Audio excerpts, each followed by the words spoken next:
We're back from the midlife crisis, personally. Back from the midlife crisis. We're small hiatus. I think before anything, for anyone who's even watching this right now or listening to this, first of all, thank you. And I hope this is a pleasant surprise. Life has been crazy. A lot of things have been happening. But similar to La Selección, sometimes you got to go through the storm to get to the other side. Amen. And I'm on the other side right now, and the other side feels great. Big J, my brother. But first, actually, let me actually rewind real quick. For anyone out there listening, we're excited. We're excited to be back. Of course, we'll be talking about the Selección. This is the main reason we're here, right? I think it's a good space. This is a safe space. You know, if you guys, you're doing the YouTube thing, feel free to leave a comment. Let us know how you feel about everything that's going on.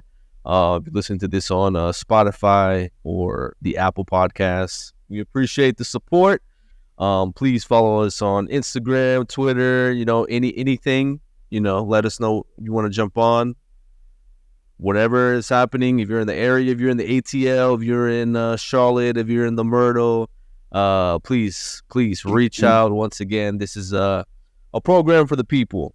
And we have a lot of content coming up. We have a very, very juicy podcast. We've been cooking up for a minute, but like all good food, like good steak. You gotta really cook it right. Once it comes out, it's like, I'm a medium well guy. I know a lot of people are like more medium side. Same.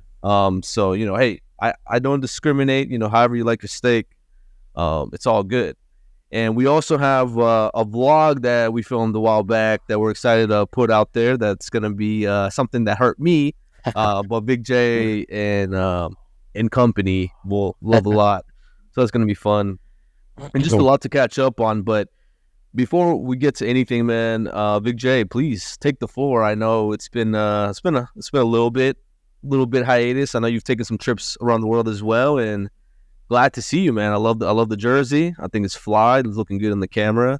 And welcome back.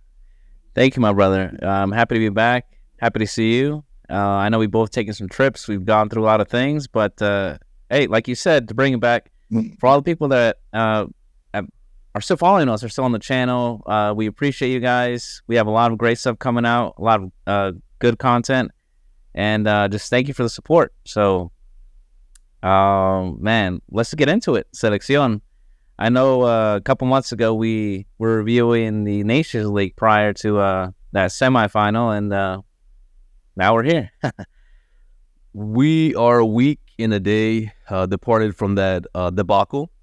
And I think we were planning like, hey, let's right at the semifinal, let's talk about it. And just with Diego Cocca and the 3-0 and the red cards, I mean, definitely let's just kind of run through it real quick. We know there's a new situation now. We have a new coach. We're excited to get into it, but we definitely got to talk about the Nations League semifinals and the third place game.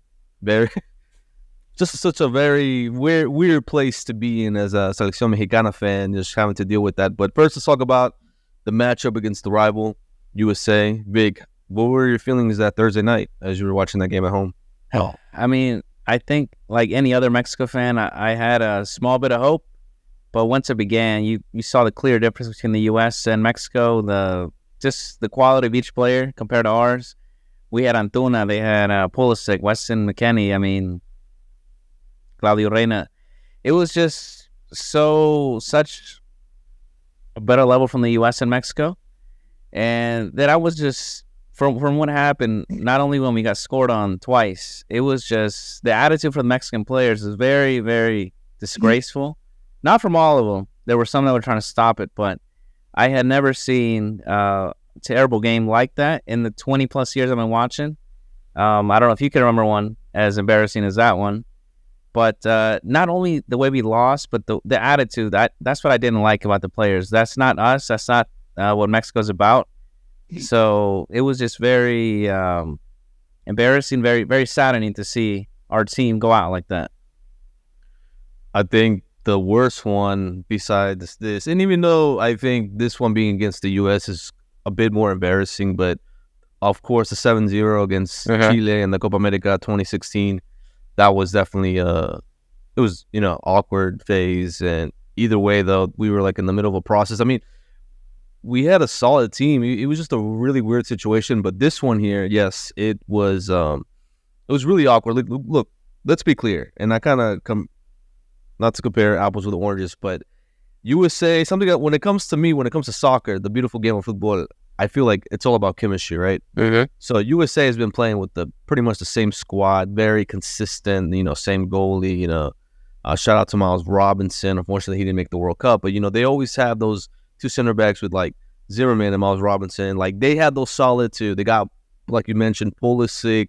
I know Adams is injured right now, but basically the whole squad that the U.S. has been brought in from the World Cup. They already kind of experienced that through the qualifiers. I mean, you've seen the chemistry. I mean, to me, Ricardo Pepi not even going to the World Cup, to me, was an injustice, similar to Santi Jimenez on the Mexico side. But USA just has that consistency, right? They know each other. And one thing, right, momentum. They have been owning Mexico since the beginning of the Tata Martino phase in regards to the Gold Cup final, the Nations League from about 2 years ago. Mm-hmm. I mean, from the All-Star game. I mean, like, MLS, it's been dominating. All, but we're talking about the national team. So yeah, I mean, Mexico hasn't put out a similar starting 11 ever. Like, every lineup has been different since the beginning of, like, the World Cup, even before that. Like, and that's the thing, USA, when a country can roll out, I mean, it's not simple, right? Because there's so many different players and the teams are always rotating. But US, to me, has been very consistent. They have that one leader. Kind of like back in the days with Rafa Marquez. Like, you always knew who was going to roll out there, right? Exactly. You had your solid. Back when, like, Gio and Chicharito, they were kind of running the show. But now, of course, bringing in Diego Cocca, I think me personally, we discussed it in a couple last videos. To me, he wasn't the man for the job. And, he was rolling out Mexico like they were Atlas, where they were like 3-5-2. Just a real defensive. When he rolled out the squad, when I saw the lineup, it reminded me of the team that Tata Martino rolled out against Argentina. Mm. And now we all know, right? Tata Martino didn't want to take Argentina out because now he could possibly coach Inter Miami, join Messi. It's all connected. It's all connected. And that's the beautiful thing, right? Soccer, football, drama. So, look, personally, I think the U.S.-Mexico match, it was embarrassing, and we didn't deserve to win that game. I mean, there was no...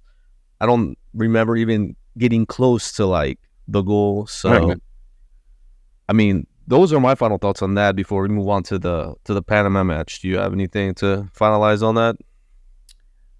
Just to capitalize on what you were saying, that the U.S. has been very consistent. 2018, they did not make it to that World Cup. But what do? Instead of being depressed and just being angry, they worked. They worked very hard. In those 4 years, they transcended into 2022 World Cup. They got farther than Mexico, and now they have a more solid base of players than us. So they've been working hard. People don't want to admit that, but they've been working since like after 2014 World Cup to 2022. That's a solid 8 years they've been working. So it shows. It definitely showed in the third place match. Like, when you saw that empty stadium against Panama, I mean, everybody was happy. I think I saw. Yeah. I mean, I was excited. I was like, yes. I mean, it was funny because it was like Father's Day, and I think about and first of all, I want to give a big shout out to my brother-in-law, Yoshi. He gifted me this hat, Dad Gang. Sensational. I don't know who makes these hats or where he got it from. I'm by no means am I sponsored, but just wanted to give a personal shout out for that. So thank you for that. So I remember Father's Day back in 2018 World Cup. Chucky Lozano. I mean, it's totally opposite, right? Like, just like tears of joy, beating Germany, and now Father's Day, about doing my math here, about 5 years later, playing Panama in an empty Al Jalid Stadium, I think. I forgot what it's called. Allegiant, Allegiant. Very nice stadium, of course. Very nice. Love watching, big football guy, obviously, rise up. But I like how the Raiders moved over to Las Vegas. They made a stadium, and it's exciting. I think maybe in the future, Las Vegas might get a team. Who knows? But seeing that stadium pretty empty, in my mind, I'm like, I guess it's all the, USA and Canada fans. Maybe I'm assuming Mexico fans already had tickets for that game. Mhm. They probably resold, made some money for the actual US and Canadian fans.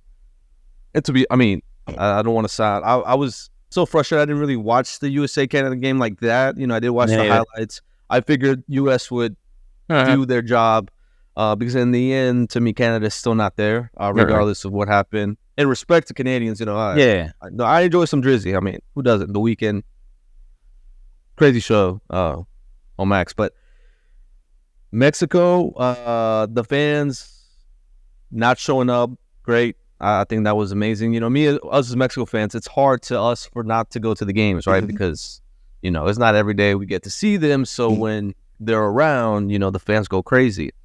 And yeah, I think that might have been one of the reasons that Diego Cocca got let go, right? Like they really hit their pockets, I'm assuming. Oh yeah. Which is more of embarrassing of seeing like, wow, no one's gonna come to the stadium if this guy sticks around. So maybe A little bit we of do both. something about it. Uh-huh. Yeah. And we won the game, third place. I mean, yeah. I mean, it would have just been embarrassing had we lost to Panama. I know there's respect to Panama, but Mexico did what they had to do. Gallardo with the goal in the first half. I think I was like, I was eating some ceviche like in the corner of the kitchen, just like the game's like being played in the corner, but I'm not really. Yeah, a lot of ceviche on Father's Day. So shout out to my suegro. They killed it. It was good stuff. But it was sad, man. It was like, I mean, obviously a good Father's Day, but what better? How great would it have been, right, to have played the final? But now, looking at everything that's happened and thinking about it now, I'm actually glad that Mexico failed against the U.S. That the Mexico was just in this situation because, like I said at the beginning, it's kind of like life. Sometimes things get so rough, right? But sometimes you have to get to that point for your life to shift and then be put in a better situation that had you not gone through that previous situation, you would have never gotten here. And that's just life, man. Pressure makes diamonds. And, I'm very excited to get into the next subject about the new coach. But yeah, I mean, that was Sunday for me in regards to experiencing Mexico playing a very unexciting match and me miss. You know what? I think I was actually in the restroom when Mexico scored the goal against Panama. I think like one of the kids like, oh, Mexico scored. The little kids didn't really know what's going on. So it was nice. Oh, Edgar's gonna be exciting, but we all knew that this game didn't really matter. But hey, at least we won. Like, okay, yeah, just win. But I was already thinking about other things. I wasn't even excited about the Gold Cup. But now, what? Please, Vic, tell me about your Sunday in regards to the Panama match. Yeah, it was very it was a good Father's Day. Shout out to my dad and all the dads out there. But yeah, it was strange seeing Mexico in a third place match. I think that had not happened in a very long time. So yeah, it was very exciting to see the stadium empty because finally, okay, if we can't hit them, we got to hit them where it hurts, right? The money. So obviously they saw that. The fans aren't happy. They're not showing up. They're not making the money. And then we played a very poor game against Panama with a couple controversial calls against Panama, as always, like in 2015. But I forgot about the bicycle kick. That was pretty epic. That was an epic goal. I was kind of mad that they didn't count because I kind of wanted to see, like, all right, well, let's at least watch a match. But yeah. Yeah. But, man, like I said, it was very underwhelming. And then the way Cocca, I don't know if it was a personal revenge against Antuna, but he took out Antuna. The crowd's booing him because he's just a horrible player. And then he ironically claps back. I thought that was very it wasn't cool for him to do, but I hope he never returns with La Selección. Unfortunately, he's still in the Gold Cup roster, I think. So I don't like him. He doesn't deserve it. I feel that a couple players on the team, it's been very, anyone can wear the jersey nowadays, where before it meant something. So hopefully players like that never return with the Selección. Aggressive. Look, I just feel like maybe it's going to take the right coach. First of all, Antuna was part of the squad that the new coach that we're about to get into coached back in the Olympics previously where they won bronze. So, maybe with him, things can be a little different. Antuna, the thing is, he's fast, right? He's fast. That's great. He can get to the end of the field, but when it comes to the cross, it's just kind of like, I don't know if he's not looking or it's just, yeah, it's not delivering. It's not getting to Santi's head. It's not getting to Henry Martin. It's just not. It's not happening. And I feel, to me, Antuna, I think you could say this. I think he could be a good second half sub, like a super sub, right? Okay. All the players are tired. I would like to kind of back him up into that position. I think there's other.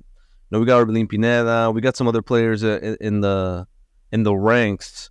But before we even dive into that high expectation of what I'm expecting from this new era, right? I sent you the tweet about Selección Mexicana. From what I've heard and read, is that they want to have more transparency in regards to the team. I think we've all seen all these documentaries that have been coming out for like F1. I saw one that's coming out for tennis. That they're doing one for like Messi and the story behind, him winning the World Cup with Argentina. I think even like Atlanta United, their media team has been rolling out like little behind the scenes. I think people love that, right? I think in the world of sports, that's really important. But if you've noticed, and something that I didn't even think about until I watched this video, it's like I've never seen like a behind the scenes of like Mexico ever. Like they've been very like behind closed doors, and just just get some pictures or some like quick videos of them training, but never like behind the scenes. So first of all, when I got the announcement, when I found out about the announcement that Diego Cocca got let go, I mean, what was your reaction there? Yeah, I mean, I know I was like excited. I felt like Christmas morning. So how did you feel? definitely you broke the news to me. I think I was at work or at lunch or something, and I saw it, and I was like, "Wait, is this official?" Because stuff on Twitter, you never know. And then you sent me the official link from La Selección. I'm like, "Whoa, okay, perfect." So I was also very happy. I felt the breath of fresh air. Like, okay, the bad man's gone. It's gonna be okay. It's gonna be okay. I didn't know it was gonna be Jaime Lozano yet, but I was happy to see Cocca go. He didn't deserve it, and in the end, you do things the wrong way, life's gonna get you back. He left Tigres. He had a professional contract. He broke the contract, left him stranded, and then he came with Selección, and look how it turned out. And Tigres was champion. In the end, they didn't need him. So, I mean, it's just kind of like a gotcha moment for him. But very excited when you sent me that tweet. And once you sent it to me, all the news outlets everywhere were just going crazy with it. So excited to see him go. And shout out to Tigres. They gave me my first Quinella championship. Obviously, nobody knows what that is, but I had pretty much Liga MX. We picked, who's gonna home team, away team, or tie. We pretty much predict what's gonna happen across the season, and we've been doing it for 14 seasons. And I finally got my star, and Tigres was the reason for that. So in a way, like it all worked out for me on that end for the pride and some cash, but mainly for the pride. But the news of Diego Cocca leaving, I mean, he just wasn't the man for the job. I think that was pretty clear. The people upstairs, Agori guy, whatever his name is, that owns Santos and Atlas, kind of put him there, and he just, in a way, like I said, I'm kind of glad he put Diego, because then maybe it would have been Almada. Maybe Almada actually does a good job, and therefore we never get Jimmy. So for anyone who doesn't know, Jaime Lozano, he's Mexican, right? So he played with the Selección. He's pretty much a Pumas legend. I know he played with Tigres for a bit as well towards the end of his career. Wikipedia, the guy, Jaime Lozano. I mean, this guy is very professional player. Yeah, probably one of like the youngest coaches from the available coaches, the Mexican coaches that are available. He did this thing with the Olympic team, winning the bronze. And, over the last couple of World Cups, right, we've had coaches that are they're not Mexican. I think the last one we had was Piojo Herrera. Yeah. Since then, we've just had Juan Carlos Osorio, Tata Martino. Of course, they held down, two sets of World Cup paths, one for the Russia and then one for Qatar, which, both ended up in very unfortunate events. But, I get excited having someone that's Mexican that can relate to the squad, knows the players. I believe there's like 10 or 11 players in the current squad for Gold Cup that he coached for the bronze. But before anything, and we're going to leave a link in the description to this video where they presented Jaime Lozano to the squad, to the public. They Mi Selección MX, the national Mexican team, all their social media platforms released this video that was behind the scenes. And to me, right, when I first watched it, it motivated me. I was, especially with things that have been going on in my life right now, that was even like motivation. And first of all, excitement, right? Because like I wasn't looking forward to the Gold Cup, but now like I've just been getting those little butterflies that I used to get back in the day for like, Sunday, man, like what lineup is gonna roll up with? Like, are we gonna play good? Like, I feel like we're gonna play good. Like, I don't know, I have a feeling. So, Victor, I know you were delayed on watching that video. I think you finally watched it today, and I told you, bro, like it brought tears to my eyes. Some people might feel like I'm exaggerating, but I just personally like really connected to it. And with me, when it comes to La Selección Mexicana, I'm always going to give them the benefit of the doubt. I'm always going to just like, it's just a passion since I was a kid, right? So I just, like your favorite, it's one of my favorite teams. Like I just, en las buenas y en las malas, and we have been going through a very, very rough patch. But this coach that to me, I can sense his passion. So before I give you my reaction, Victor, I've been waiting for this. Tell me, you saw the video. What do you think? What were your thoughts on the speeches from everybody? First of all, from the directivos, and then obviously going into Jaime Lozano and even Ochoa at the end that kind of spoke for the players. Yeah, no, I thought it was a sensational video, very very well made, the great production. I like that Duli Davino, I think el presidente de la Federación also spoke, the new president spoke, some the staff, the players. I had never seen anything like it, and I love documentaries like that. I guess the most recent one, not recent, but the Last Dance. Now watching some Conor McGregor stuff. There's so many really good stuff out there. But no, it was. You're right. I hadn't felt that way since I think Piojo Herrera came to La Selección. We're like, whoa, okay, maybe with this guy we're gonna do something. So I saw the motivation in Jaime Lozano. I saw just the way he spoke to the players, and I believe him. I believe that he's going to really work hard. He's going to give his life to the team. And the way Ochoa also spoke, he's a captain of the Selección. The way he spoke to the new coach, to Jimmy, he said, hey, we're going through a rough patch, but we're all 100% on board with you, with your staff. And we want to, what I loved what he said, no nos queremos ir con las manos vacías. We don't want to leave this summer without winning something. We gotta win something. And Jaime Lozano also said, we have to go out there and play our hearts out, because without our fans, we're nothing. We have to give something to those fans that come out every game. They travel far, they work hard, they invest, and then they want to see their idols, their heroes play. So we have to go out there and give them a show. We have to win something for them, because obviously we're not happy. Me, you, all the other Mexican fans, we're not happy with what happened. But, life is all about a second chance. And this is our second chance right here. So we have to get it. We have to be champion. We have to go out there. We have to start from scratch. But I believe Jimmy, and I believe Mexico will be champion in this Gold Cup. So it's now or never. If we let the USA win this again, it's going to be a long summer. But I believe Jimmy. I believe, like you said, that excitement. I saw the video and I was like, wow, okay.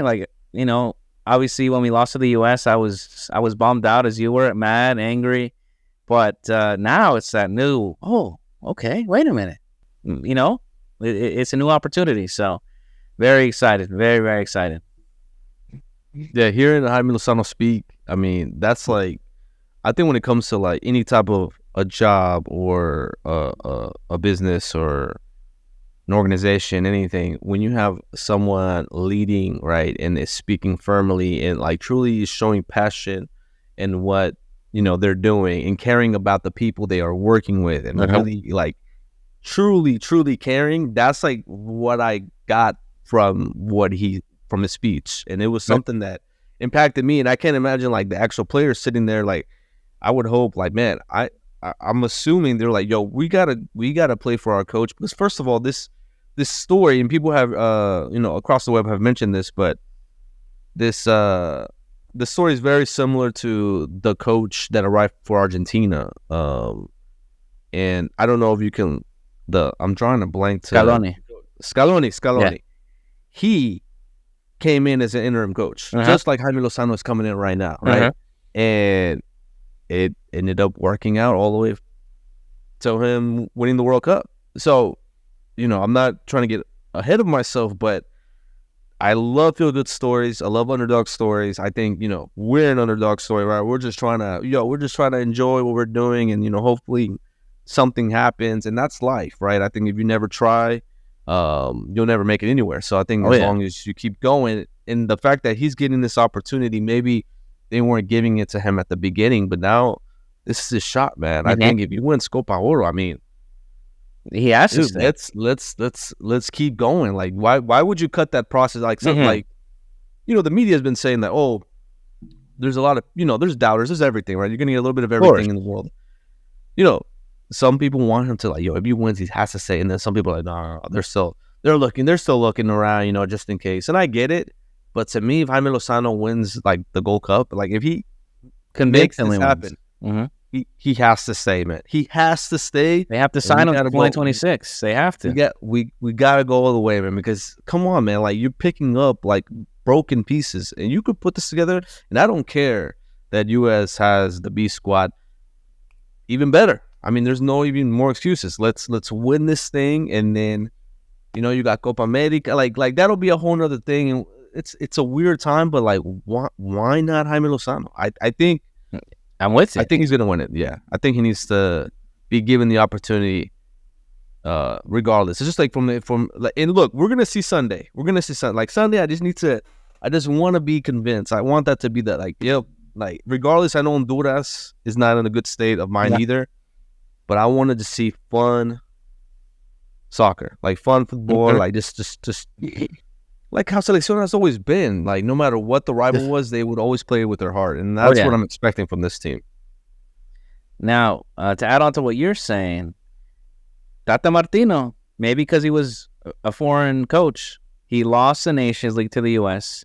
He lost the Gold Cup final. That's 2 finals within a month. Then he gets cooked again in the World Cup qualifier, and he still stayed. So Jaime Lozano, if he wins, they should leave him. I mean, they allowed other coaches to get away with far worse without winning anything. So I'm with you. He wins it. We got to keep that process. Why not? Hey, you're signed till 2026, because we're not doing the World Cup qualifier. We're already qualified. We're hosting the World Cup along with the U.S. and Canada. So why not keep him? Why not build the team?